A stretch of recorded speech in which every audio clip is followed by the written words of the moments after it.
Presiden Prabowo Subianto melakukan reshuffle kabinet atau perombakan susunan menteri, Senin, 8 September 2025. Sejumlah pejabat tampak sudah mendatangi Istana Negara melalui pintu Pilar, Jalan Veteran, Jakarta. 5 posisi menteri strategis diganti. Sementara itu ada tambahan 1 kementerian baru resmi dibentuk yaitu Kementerian Haji, yang akan fokus pada pengelolaan ibadah haji dan umrah secara nasional. Daftar menteri yang diganti. 1. Menteri Keuangan. Menteri pertama yang dilantik adalah Purbaya Yudhi Sadewa. Dia menggantikan Sri Mulyani sebagai Menteri Keuangan. Purbaya Yudhi Sadewa sebelumnya diketahui menjabat sebagai Ketua Dewan Komisioner Lembaga Penjamin Simpanan, LPS. 2. Menteri Koperasi. Kemudian, Ferry Juliantono yang sebelumnya menjabat Wamen Koperasi dilantik menggantikan Budi Aris Setiadi sebagai Menteri Koperasi. 3. Menteri Pemuda dan Olahraga, Menpora. Belum ada pengganti menteri yang ditunjuk di posisi yang semula jabat oleh Dito Aryo Tejo. 4. Menteri Perlindungan Pekerja Migran Indonesia, P2MI. Lalu, anggota DPR fraksi Golkar Mukhtarudin menggantikan Abdul Qadir Karding sebagai Menteri Perlindungan Pekerja Migran Indonesia. 5.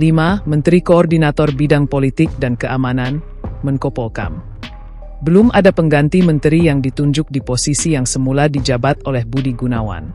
Pergantian ini diumumkan oleh Menteri Sekretaris Negara Prasetyo Hadi dan akan dilantik sore ini di Istana Negara, Jakarta Pusat.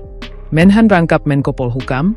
Salah satu sorotan utama adalah kabar bahwa Syafri Syamsuddin, Menteri Pertahanan saat ini, akan merangkap jabatan sebagai Menko Polhukam, menggantikan Budi Gunawan. Langkah ini dinilai sebagai strategi untuk memperkuat koordinasi keamanan nasional di tengah dinamika politik dan sosial yang berkembang. Kementerian Haji, terobosan baru. Pembentukan Kementerian Haji menjadi kejutan dalam reshuffle kali ini. Kementerian ini dirancang untuk meningkatkan efisiensi dan transparansi dalam pengelolaan ibadah haji dan umrah, serta memperkuat diplomasi layanan jemaah Indonesia di Arab Saudi. Menteri yang dilantik adalah Muhammad Irfan Yusuf sebagai Menteri Haji dan Umrah. Gus Irfan sebelumnya menjabat Kepala Badan Penyelenggara Haji dan Umrah. Sementara itu, 1 wamen yang dilantik adalah Dhanil Anzar Simanjuntak. Dhanil dilantik sebagai Wakil Menteri Haji dan Umrah. Menurut Direktur Eksekutif Trias Politika Strategis, Agung Baskoro, perombakan kabinet di tengah gelombang demonstrasi dapat menjadi langkah efektif untuk meredam gejolak publik. Ia menilai reshuffle ini akan mengirimkan pesan bahwa Presiden Prabowo serius menanggapi aspirasi rakyat. Agung melihat 3 alasan utama yang menjadi pertimbangan reshuffle saat ini telah terpenuhi, yaitu alasan teknokratis, yuridis, dan politis. Alasan teknokratis.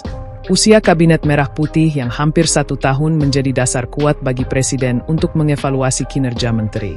Publik juga menantikan perbaikan pada tim ekonomi yang dianggap perlu lebih responsif terhadap keluhan masyarakat.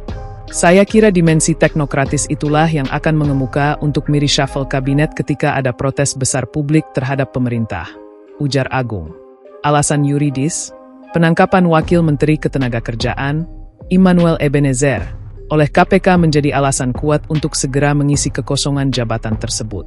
Sektor ketenagakerjaan saat ini menghadapi banyak persoalan, termasuk ancaman PHK massal yang menjadi salah satu tuntutan demonstran. Alasan politis, Agung melihat adanya sinyal kedekatan antara PDIP dan pemerintah. Meskipun PDIP menegaskan posisinya sebagai penyeimbang, mereka semakin sering sejalan dengan kebijakan Presiden Prabowo.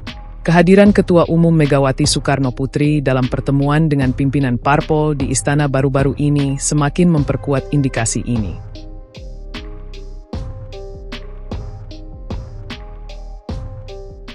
Download Tribun X sekarang, menghadirkan lokal menjadi Indonesia.